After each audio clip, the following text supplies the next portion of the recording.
అర్థమవుతుందండి ఈ విషయమేనా? ఊర్లో ఉన్న వాళ్ళందరూ చెడ్డవాళ్ళండి అంటున్నాడు ఒకసారి వచ్చి ఆ ఊర్లో ఒక్కరిని పట్టుకొని వీడు ఒకడే నీతిమంతుడు అంటాడు.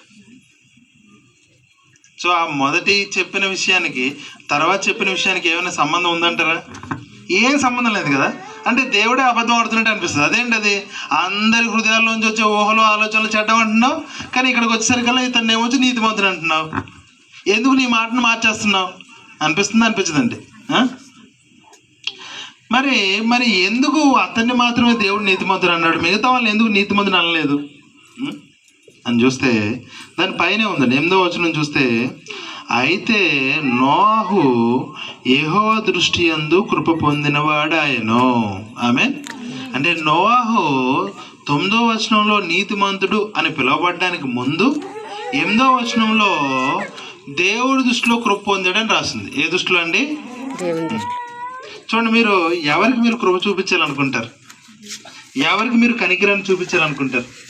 ఉదాహరణకి మీరు అలా రోడ్డు మీద అలా వెళ్తున్నారు అనుకోండి, మీకు ఒక 10 మంది బిచ్చగాళ్ళు కనిపించారు అనుకోండి, అందరికి మీరు కనికరం చూపించాలనుకుంటారా? మరి ఎవరికి కనికరం చూపిస్తారు? ఆ 10 మందిలో నడవలేని వాళ్ళు, కనిపించిన వాళ్ళు, ఆ క్షణం వీక్గా ఉన్నారు. అంటే ఇప్పుడు సిస్టర్ ఉన్నారు, ఈ సిస్టర్ మనసులో, ఎవరి మనసులో?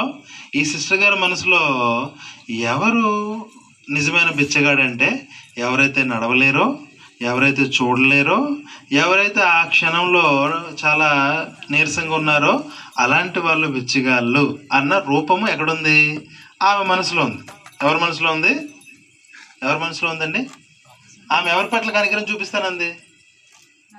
ఎవరైతే నడవలేని వాళ్ళు, కళ్ళు కనిపించిన వాళ్ళు,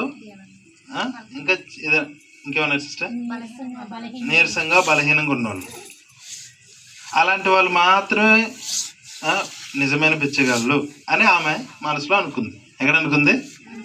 ఆమె మనసులో ఎలాగైతే అనుకుందో ఆ ప్రకారంగా ఎవరైతే కనిపిస్తారో వాళ్ళకి మాత్రం డబ్బులు ఇస్తుంది. అర్థమైందండి? ఆ పక్కన వేరే వాళ్ళు కూడా ఉన్నారు, వాళ్ళకి కళ్ళు కనిపిస్తున్నాయి, కొద్ది బలంగా ఉన్నారు, కానీ వాళ్ళు కూడా బిచ్చగాళ్ళే, కానీ వాళ్ళకి ఈమె కనికరం చూపిస్తుందా? చూపించదు. ఎందుకు? ఆమె మనసు ప్రకారంగా ఎవరైతే ఉంటారో వాళ్ళకి మాత్రమే ఒక కనికరం చూపిస్తుంది. ఆమెనండి. ఇక్కడ కూడా చూడండి, ఇక్కడ చూస్తే నోవాహు దేవుడి దృష్టిలో కృప పొందుకున్నాడంట. ఎవరి దృష్టిలో? ఇప్పుడు దేవుడి దృష్టిలో కృప పొందుకోవడం అంటే అర్థం ఏంటి? ఒకసారి ఎవరైనా తమ్ముడు నించో కొద్దిసేపు నించో, ఏమనుకోద్దు. ఇక్కడ ఉదాహరణకి అబ్బాయి నోవా అనుకుందాం. ఎవరి అబ్బాయి? నీ పేరు ఏం పేరు? వద్దు పర్లేదు. నీ పేరు ఏం పేరు?